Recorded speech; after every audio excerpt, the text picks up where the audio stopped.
నమస్తే ఓం గం గణపతయే నమః స్వర్ణలక్ష్మి నమస్తే అస్తు పరబ్రహ్మ స్వరూపిణి రాజ్యం దేహి ధనం దేహి సర్వకామాంచ దేహి మే.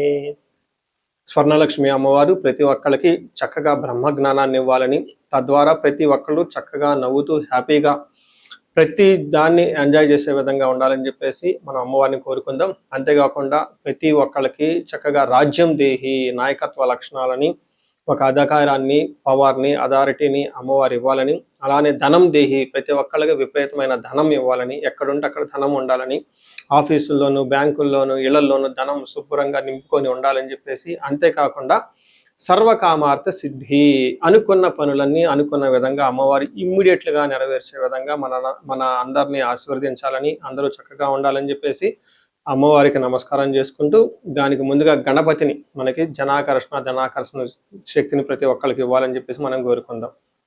ఈరోజు టాపిక్ మనం చూసుకుంటే, గురువు మారుతూ ఉన్నారు. ఎప్పుడు మారుతూ ఉన్నారు? జూన్ 2వ తారీఖున గురువు మారుతూ ఉన్నారు. అయితే ఏంటి, నాకు లాభం ఏంటి, గురువు మారితే ఏంటి, దానివల్ల నేను నాకు అసలు ఏంటి అని మనం ప్రతి ఒక్కళ్ళు ఆలోచించుకుంటూ ఉంటాం. గురువు వచ్చేటప్పటికి 5 రకాల 6 రకాల ముఖ్యమైన పనులు చేస్తూ ఉంటారు. గురువు చాలా రకాల పనులు చేస్తుంటారు. ముఖ్యమైనవి మన ఇండివిజువల్ లైఫ్లో మనకి ప్రభావం చూపించేది ఫస్ట్ వచ్చేటప్పటికి ధన సంపాదనలో ఐశ్వర్యం కావాలంటే గురువు యొక్క అనుగ్రహం మనకు ఉండాలి. రెండోది సంతానం, పిల్లలు చక్కగా ఉండాలి, వాళ్ళు చదువుకోవాలంటే గురువు యొక్క అనుగ్రహం మనకు ఉండాలి. తర్వాత మనకి జ్ఞానం, అద్భుతమైన జ్ఞానం మనకు ఉండాలి. ఓకే, మనం చేసేది మంచినా చెడునా దాని గురించి లోతైన అవగాహన ఉండాలి. మనం చదువుకున్న జ్ఞానం మనకు ఉపయోగపడాలంటే గురువు యొక్క కృప మనకు ఉండాలి. అంతేకాకుండా ధర్మచింతన, మనం ఫాలో అయ్యేది కరెక్ట్ మార్గంలో ఉన్నామా, లేదంటే సన్మార్గంలో ఉన్నామా, లేదంటే తెలవకుండా వేరే మార్గంలో ఉన్నామా, రాంగ్ గైడెన్స్లో ఉన్నామా, రాంగ్ ఇన్ఫ్లుయెన్స్తో ఉన్నామా, ఇలాంటి యొక్క అన్ని విషయాలు మనకి గురువు ద్వారానే తెలుస్తుంది. ధర్మచింతన అంటారు. అంతేకాకుండా దైవభక్తి, టీచింగ్, ఇలా రకరకాల విషయాల్లో బంగారం, జ్యువెలరీ మనకి ఎలా ఉంటుంది ఏంటి, ఇలా ముఖ్యమైన యొక్క అంశాలు ప్రతి ఒక్కళ్ళ జీవితంలో గురువు మారటం ద్వారా మనకు ప్రభావితం చేయబోతుంటుంది. అయితే ఈ గురువు మార్పులో ఇంకా 2-3 ముఖ్యమైన ఇంపార్టెంట్ పాయింట్లు తెలుసుకోవాలి. ఫస్ట్, గురువు మిథున రాశిలో నుంచి కర్కాటక రాశిలోకి మారుతూ ఉన్నారు. ప్రతి సంవత్సరం గురువు ఒక్క రాశిలో తిరుగుతూ ఉంటారు, సంచారం చేస్తూ ఉంటారు. మిథున రాశి సక్సెస్ఫుల్గా 1 year అంతా కంప్లీట్ చేసుకొని ఇప్పుడు వాళ్ళు కర్కాటక రాశిలోకి వెళ్తున్నారు.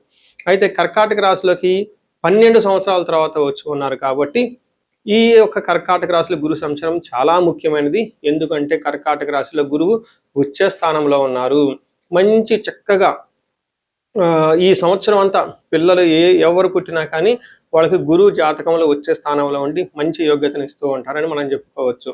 సో ఈ యొక్క ఉచ్చ స్థానంలో ఉన్న గురువు సంపూర్ణమైన ఫలితాన్ని, చక్కటి ఫలితాన్ని ప్రతి ఒక్కరికి ఇస్తూ ఉంటారు. అయితే వాళ్ళ యొక్క ప్రభావం 12 మనుషుల మీద ఉంటుంది. ఈ మనుషులందరూ 12 రకాల రాశులుగా విభజించడం జరిగింది. కొన్ని రాశులకి, చాలా వరకు రాశులకి అనుకూలంగాను, కొన్ని రాశులకు ప్రతికూలంగాను, కొన్ని రాశులకి సామాన్యంగాను ఉండే అవకాశం ఉంటుంది. ఇప్పుడు మనం గురువు ప్రతి ఒక్కళ్ళ రాశులకి మేష నుంచి మీన వరకు ఎలాంటి ఫలితాన్ని ఇస్తూ ఉంటారు, ఆ ఫలితాలను మనం ఎలా ఎంజాయ్ చేయొచ్చు, ఇన్ కేసు ఫలితాలు కనుక సరిగ్గా వాళ్ళకి అనుభవంలోకి రాకపోతే ఏం చేయాలి, అలానే కొన్ని రాశులకి ఖచ్చితంగా ప్రతికూలమైన పరిస్థితులు ఉన్నాయి, ఎలాంటి ప్రతికూలమైన పరిస్థితులు ఉన్నాయి, వాటిని తప్పించుకోవడానికి మనం ఎలాంటి పరిహారాలు చేసుకోవాలి అనేది కూడాను 12 రాశుల వైజ్గా ఆ రాశికి ఎలాంటి ప్రభావం ఉంటుంది, దానికి మనం ఎలాంటి పరిహారాలు చేస్తే చక్కగా ఉంటామో కూడా మనం ఈ వీడియోలో మనం చక్కగా తెలుసుకుందాం. ఇప్పుడు మకర రాశి గురించి చూద్దాం. మకర రాశి వాళ్ళు ఏలినాటి శని ప్రభావం నుంచి బయటపడటంతో పాటు కెరియర్లోను, ఉద్యోగంలోను చక్కగా చాలా మంది దూసుకొని వెళ్ళిపోతూ ఉన్నారు. ఒక్కొక్కళ్ళు కొంచెం వాళ్ళ యొక్క పాత ప్రాబ్లమ్స్ నుంచి బయటపడిపోతూ ఉన్నారు. అయితే కొంతమంది వాళ్ళ ఇండివిజువల్ జాతకంలో వాళ్ళలో దోషాలు, శాపాలు ఉండటం వల్ల ఇబ్బందులు పడుతూ ఉన్నారు. అలాంటి కాల్స్ కూడా నాకు వస్తున్నాయని గమనించాలి. అయితే గోచార రీత్యా వీళ్ళు ఏలినాటి శని అయిపోయి శని 3వ స్థానంలో ఉండి చక్కగా అనుకూలంగా ఉన్న ఈ సమయంలో గురువు మార్పు రావటం వీళ్ళకి ఇంకా అదృష్టాన్ని 10 అంతలు పెంచుతుంది అని గమనించాలి. ఇప్పటిదాకా 6వ స్థానంలో ఉన్న గురువు అంత ఆదాయాన్ని ఇవ్వకపోగా వచ్చిన ధనాన్ని అనవసరంగా ఖర్చులు పెట్టే విధంగా ఉన్న గురువు ఇప్పుడు 7వ స్థానాలకు రావటంతో చాలా మంచి జరుగుతుంది అని గమనించాలి. ఏ విధంగా మంచి జరుగుతుంది? మన సంస్కృతంలో మహర్షులు ఏం చెప్పారంటే, మన పురాతన గ్రంథాల్లో రాజదర్శనం, ఆరోగ్యం, గాంభీర్యం, గాత్ర పోషణం, అభిష్ట కార్య సిద్ధిచ్చ సప్తమస్తే భవేద్ గురు అని చెప్తారు. అంటే రాజదర్శనం, హైయర్ అఫీషియల్ని కలుస్తూ ఉంటారు, ఇన్ఫ్లుయెన్షియల్ పీపుల్ని కలుస్తూ ఉంటారు, ఆరోగ్యం బాగుంటుంది, గాంభీర్యం అంటే చాలా గాంభీర్యంగా ఉంటారు, డిగ్నిటీగా ఉంటారు, స్టైలిష్గా ఉంటారు, హైఫైగా ఉంటారు, గాత్ర పోషణం శరీరాన్ని చాలా చక్కగా నీట్గా పెట్టుకుంటూ ఉంటారు, అభీష్ట కార్యసిద్ధి అనుకున్న పనులన్నీ అనుకున్న విధంగా టకా చేసుకుంటూ చక్కగా సక్సెస్ఫుల్గా వెళ్ళిపోయే అవకాశం ఈ రాశి వాళ్ళకి చాలా ఎక్కువగా ఉంది, బాగుందని చెప్పుకోవాలి. అంతేకాకుండా వీళ్ళకి పిల్లలకు సంబంధించిన వ్యవహారాల్లోనూ అన్నాదమ్ముల మధ్య సరైన సత్సంబాలు ఉండటంలోనూ వీటితో పాటుగా గురువు పరిపూర్ణంగా చక్కగా ఉండే అవకాశం వలన అన్ని విధాలా బాగా రాణిస్తారని చెప్పుకోవాలి. అయితే వీళ్ళకి ఓవర్ కాన్ఫిడెన్స్ ఉండే అవకాశం ఎక్కువ ఉంటుంది. అలానే వీళ్ళు ఓవర్ కాన్ఫిడెన్స్ తోట పెద్దవాళ్ళ యొక్కని ఆశీర్వాదం తీసుకోకుండా ఉండకండి. అలానే గురువుల్ని చక్కగా 1-2 సార్లు సందర్శించండి. ఇంపార్టెంట్ అయిన డెసిషన్ తీసుకునే ముందు ఒక్కసారి ఇండివిజువల్గా మీ లెవెల్లో మీరు రెమెడీస్ చేసుకోవడం చాలా ఇంపార్టెంట్. ఇన్ కేస్ మీకు ఇంకా జాతకంలో మీకు రియల్ లైఫ్లో అంత అనుకూలంగా లేదు, ఇన్ని పాజిటివ్గా ఉందని మీకు ఎప్పుడైనా అనిపిస్తే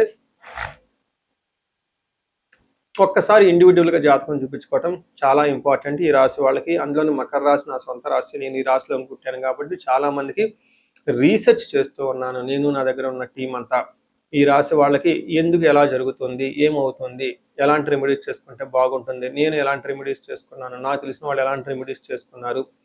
అయితే ఇప్పటిదాకా బాగున్న ఈ రాశిలో ఇంకా చాలా మంది బాగుగా ఉండాల్సిన అవసరం ఉంది. వాళ్ళ రియల్ లైఫ్లో ఎక్కడైనా ఇబ్బందులు పడుతూ ఉంటే ఒకసారి కన్సల్టేషన్ తీసుకోవటం చాలా ఇంపార్టెంట్ అని చెప్పేసి నేను కోరుతున్నాను. సో చూశారు కదా, గురువు ఈ రాశి వాళ్ళకి ఎలాంటి అనుకూల ప్రతికూలాలు తీసుకుని వస్తున్నారు, ఫలితాలు తీసుకుని వస్తున్నారు, అనుభవంలోకి రాబోతున్నాయో ఈ జూన్ నుంచి 2027 జూన్ వరకు, 2026 జూన్ నుంచి 2027 జూన్ వరకు ఎలాంటి ఫలితాలు ఉన్నారో మనం తెలుసుకుందాం. అయితే గురువు యొక్క అనుకూల ప్రభావం మన మీద ఉండటానికి మనం కొన్ని రకాల పరిహారాలను ఖచ్చితంగా చేసుకోవాల్సి ఉంటుంది. ఒకటి, గురువుకి సంపూర్ణ శాంతి పూజలు చేసుకోవాలి. సంపూర్ణ శాంతి పూజలు అంటే ఏంటి, చాలా మందికి అవగాహన ఉండదు. గురు గ్రహానికి మన శాస్త్రాల్లో, గ్రంథాల్లో ఏదైనా గనక ఒక గ్రహం మనకి సరిగా అనుకూలించకపోతే ఆ యొక్క గ్రహం యొక్క మనం ప్రతికూల పరిస్థితుల నుంచి అనుకూలంగా మార్చుకునే ప్రక్రియ ఉంటుంది. దీనికి పరిహారాలు అంటారు. మనకి శాస్త్రాలు ఏ విధంగా చెప్పారంటే గురువుకి జప సంఖ్య 16,000 సార్లు చేయాల్సి ఉంటుంది. అది దేవత, ప్రత్యధి దేవత ఇంకొక 3,000-2,000 సార్లు చేయాల్సి ఉంటుంది. గురుగ్రహానికి ఇటు అటుగా ఒక 20,000 సార్లు జపం చేయాల్సి ఉంటుంది. అలానే గురుగ్రహానికి తర్పణం చేయాల్సి ఉంటుంది, గురుగ్రహానికి దానం చేయవలసి ఉంటుంది, గురుగ్రహానికి హోమం చేయవలసి ఉంటుంది. ఇలా ఈ 4 రకాల ప్రక్రియలను ఎవరైతే చేస్తారో గురుగ్రహ సంపూర్ణ శాంతి పూజలు అంటారు. అయితే ఇండివిజువల్గా వాళ్ళు చేసుకోవటం కష్టం కాబట్టి సద్బ్రాహ్మణుల్ని, దేవాలయాలు ఉన్న పండితుల్ని, లేకుంటే గురువు యొక్క మంత్రాన్ని తీసుకొని వాళ్ళు కొన్ని లక్షల సార్లు, వేల సార్లు ఉపాసన చేసి చక్కగా సాధన చేసిన వాళ్ళ దగ్గరికి వెళితే ఆ మంత్రం వాళ్ళ ద్వారా సిద్ధించి గురువు యొక్క అనుకూలం మీకు అనుకూలంగా ఉంటుంది. ఇది కాకుండా గురువుకి సంబంధించిన దేవాలయాలు అంటే మేధా దక్షిణామూర్తి కానివ్వండి, లేదంటే హయగ్రీవ సంబంధించిన దేవాలయాలు చక్కగా విజిట్ చేయటం చాలా మంచిది.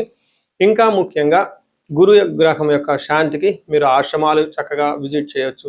భగవద్గీత, పురాణాలు, వేదాలు, వేదాంతాలు, ఇలా యాన్షియంట్ స్క్రిప్చర్స్, పురాతనమైన గ్రంథాలను తెలుసుకొని అర్థం చేసుకుంటే చాలా బాగుంటుంది.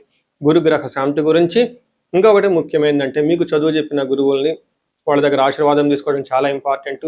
సాధువుల్ని, తర్వాత మీ ఇంటికి ఎప్పటి నుంచో అనాదిగా ఉన్న పురోహితులు, బ్రాహ్మణులు, వాళ్ళు మీకు మంచి చెడు చెబుతుంటారు. అలాంటి వాళ్ళని మీరు సత్కరించడం, గౌరవించటం, వాళ్ళకి దక్షిణలు ఇవ్వటం, ఇవన్నీ చేస్తే గురువు యొక్క గురు గ్రహం యొక్క అనుకూలం మీకు అనుకూలంగా ఉంటుంది. అంతేకాకుండా గురువు యొక్క అనుకూలమైన పరిస్థితులకి మీరు గురువులకు సంబంధించిన దత్త చరిత్ర చదువుకోవటం ఇంకా చాలా బాగుంటుంది.